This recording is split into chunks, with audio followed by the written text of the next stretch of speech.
أرحب بكم رفاق في هذا اللقاء وفي هذا الاجتماع التنظيمي للجنة المركزية، لكن كلمة تنظيمي لا تعني أبدا أنه حالة منعزلة. كانت الخطوة الأولى بعد عقود من التعيين، وكان هناك الكثير من السلبيات التي ظهرت والتي تحدث عنها الكثير من الحزبيين. مع ذلك هي كانت خطوة هامة بإيجابياتها والأهم بسلبياتها. هي خطوة كانت ضرورية. البعض قلق من السلبيات لدرجة أنه شكك بصحة تلك الخطوة.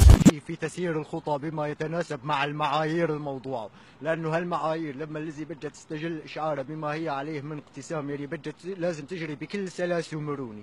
يعني في شيء اسمه تنظيم ما وراء الواقع، وفي شيء اسمه ضمن الأطر الحيثية والاجتماعي. فنحن لازم يكون هالتنظيم عندنا عبارة عن فطرة وما عبارة عن قوانين مسيرة، لأنه دائما القوانين بتحط حاجز بين الإنسان وبين الانضباط وبتلغي عملية الانطلاق الذاتي.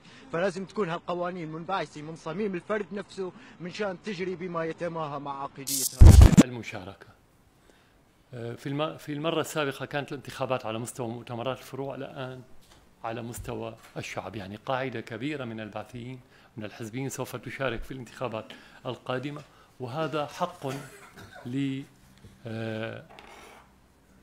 الحزب، حق للقواعد، حق لكل حزبي أن يكون مشارك في الانتخابات، وفيه احترام لرأي القواعد في أي موضوع يطرح مستقبلا وفي أي إجراء.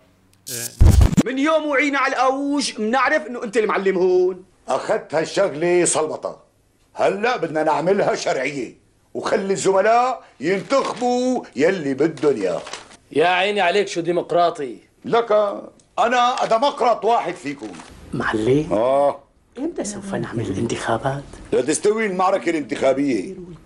شنو أنا كمان حبيتها لأنه فيها معركة.